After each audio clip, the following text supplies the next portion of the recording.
Shamshabad, Apollo अस्पताल, 27 नवंबर 2019, 6:15 अपराह्न। बहन, मैं अपने अस्पताल की ड्यूटी से घर वापस आ रहा हूं। एक लड़की ने अपने फोन में कहा और अपनी स्कूटी चालू कर रही थी। वह टोंडुपल्ली टोल प्लाजा तक पहुंचते हुए हैदराबाद शमशाबाद सड़कों की ओर बढ़ी। उस समय एसयूवी कार में दो अमीर लोग और उनके करीबी व्हिस्की पी रहे थे। उसे देखकर उसके एक दोस्त ने कहा, बड़ी, वह बहुत हॉट और सेक्सीदा है। मैं अपने यौन आग्रह को बर्दाश्त नहीं कर सकता। क्या हम उसके साथ रहेंगे? अरे, यह हमें जोखिम में डाल सकता है। आप जानते हैं कि 2012 के दिल्ली सामूहिक बलात्कार के कारण क्या हुआ है?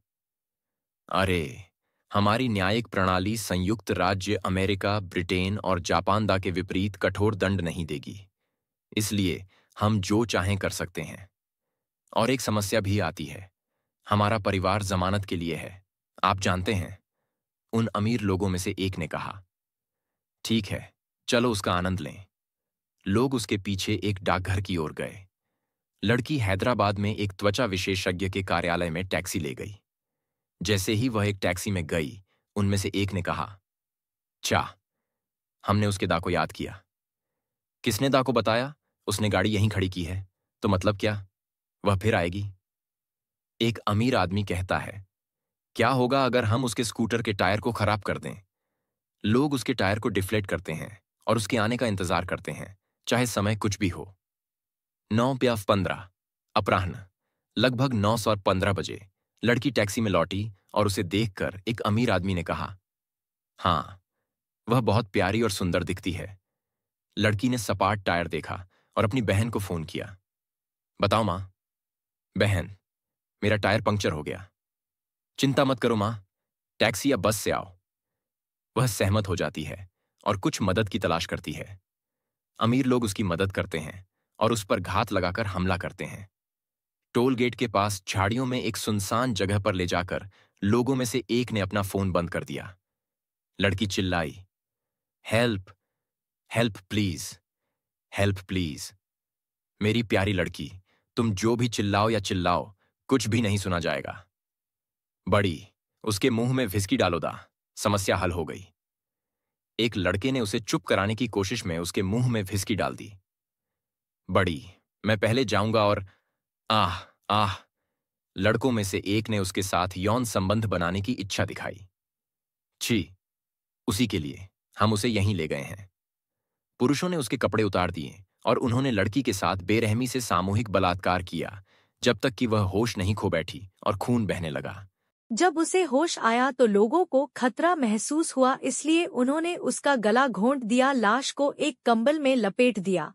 उसे अपने ट्रक में 27 kilometre Hyderabad outer ring road पर शादनगर इंटरचेंज के पास एक स्थान पर पहुंचाया और लगभग 2:30 बजे डीजल और पेट्रोल का उपयोग करके इसे एक पुल के नीचे जला दिया उद्देश्य के लिए।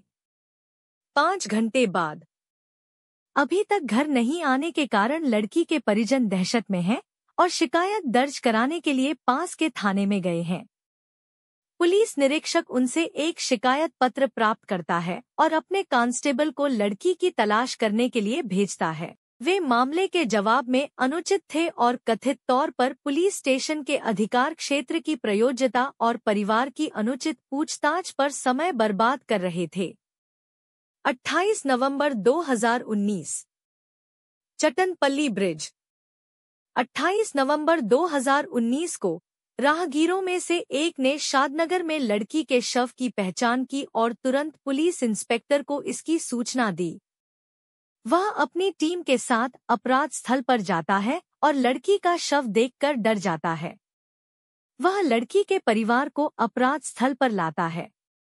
उसे देखकर लड़की की मां गिर जाती है और जोर जोर से रोती है और कहती है, मेरे प्रिय, तुम्हें इस तरह मारा जा रहा है, इसी के लिए क्या मैंने तुम्हें 10 महीने तक अपने गर्भ में रखा है। तुम्हें बसाने के लिए मेरे मन में बहुत सारे सपने थे। आपने हमें इस तरह छोड़ दिया है। प्रियंका, उसकी बहन जोर जोर से चिल्लाई।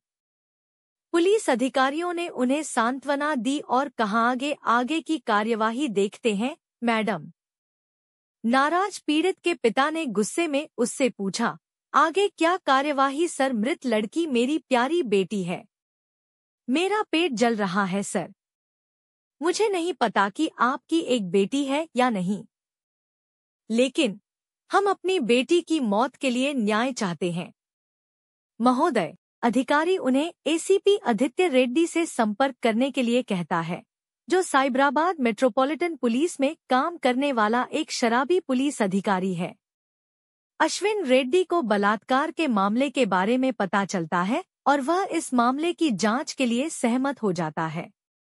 अश्विन के आसपास एक काला अतीत है।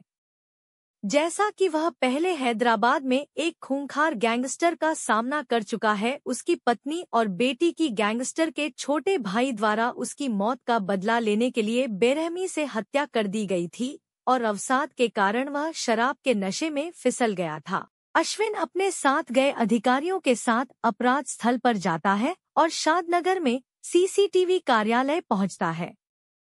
सर, मुझे प्रियंका की मौत के दौरान 25 नवंबर 2019 की सीसीटीवी फुटेज चाहिए। युवक ने सीसीटीवी फुटेज उन्हें दिखाया। सीसीटीवी में जब उसने एसयूवी कार को देखा, गति में जा रहा था, उसने ऑपरेटर से इसे रोकने के लिए कहा और पूछा, वे कौन है? सर, वे प्रभावशाली पारिवारिक पृष्ठभूमि से हैं। अक्सर इस जगह का दौरा करते हैं, ऑपरेटर ने कहा। बाद में अश्विन एक प्रत्यक्षदर्शी से मिलता है जिसने झाड़ियों में अपराध स्थल को दिखाया। वहां से वह व्हिस्की की बोतल के टूटे हुए गिलास और खून के कुछ धब्बे उठाता है, जिसमें पीड़िता का मोबाइल फोन भी शामिल है, जो यूं ही छोड़ दिया गया था। अश्विन ने महसूस किया कि वे नशे में थे।